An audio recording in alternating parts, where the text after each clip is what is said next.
kola mulangule na so kati wali ya kola wali ya yes muganda wajjuza Serena n'abantu n'agoba kirungi bambi ekyo kikiraga nti abantu music bakyamwagala research ayina abawagizi bulungi. That's what I can say. Yes, Wanika di Serena because enyimbo zenga saagala kuba kukola okuba research ajjuza nti nange ekyankole ki nze katumale okweteekateeka tulaba nti enteekateeka gye tukoze esaanidde tujja kulanga.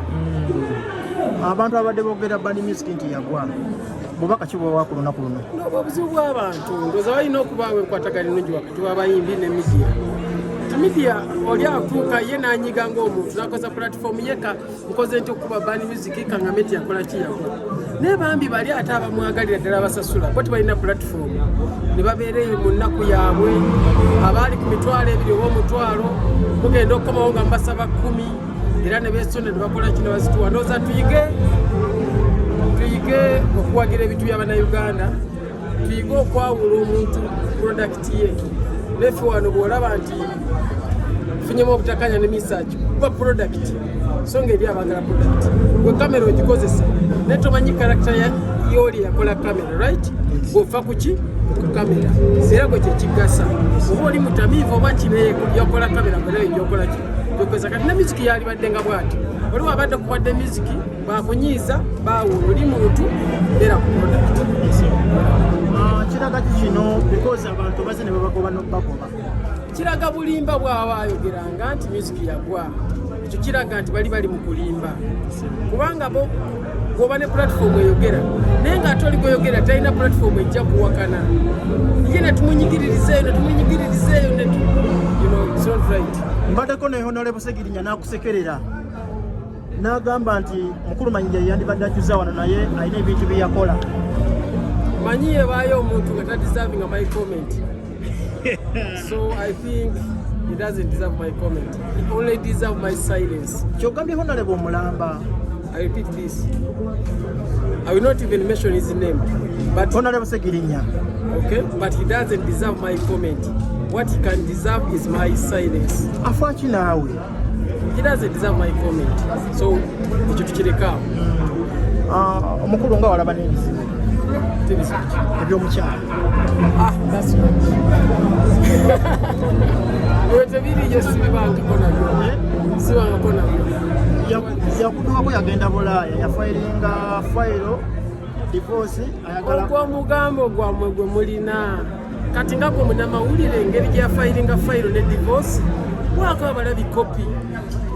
Funayo kopi ogikubeko mu mawulire ogambe yino divorce. Okifuna bulungi. Kuba kati ate gwe osumuseemu okusinga aboogera obwogezi. You have a camera, you have a platform. Kati kuba eri a divorce paper ekifaananyi then put mawulire abantu baffe baleme guno omugambo tulina kulwanyisa kubanga gusize obulimba bungi. Federation wagiwuliddeko nkimanyi ey'abayimbi abayimbi abamu baki bakomplaininga nti bakubirako bamu nabamu ate nga nabo balina ennyimba ezisukka mu 10.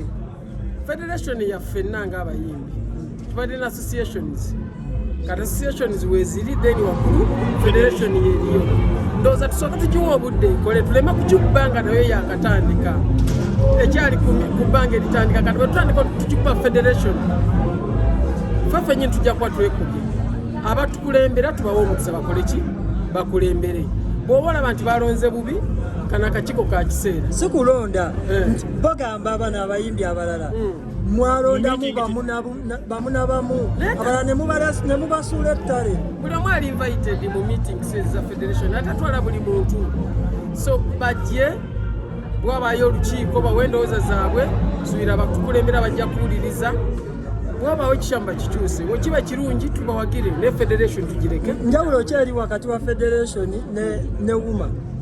WUMA it's an association. Association eba ntono ku federation. Federation eba waggulu waki? Yes, association.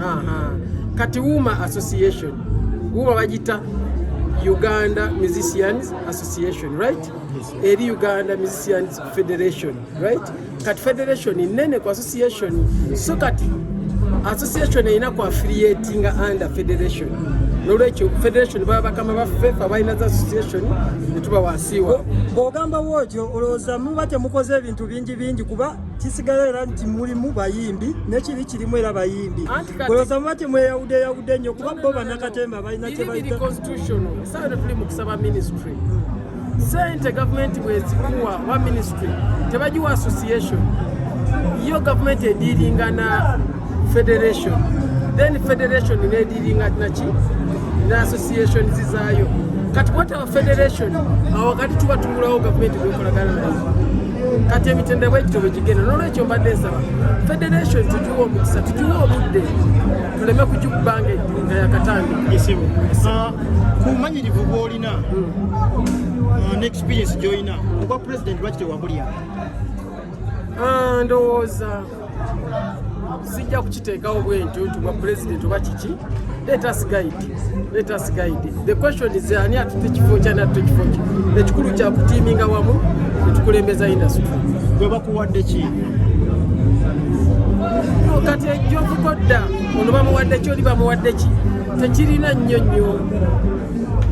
kyekireeta ku federation kwendi kubanga associations zisindika abakiise ku federation era association mwendi yansindika ku federation kwendi naye tubeere nga tuwa nnyo amaanyi ebitugatta okusinga okuwa amaanyi ebitwawula bagamba babawadde kulya abayimbi abamu bemutaataddeyo nedda bambi buli muyimbi ali invited subira baalize ne tukwatagana tulowooza kino ekintu mwakireese nga pressure y'aba promota gye mwatidde nnyo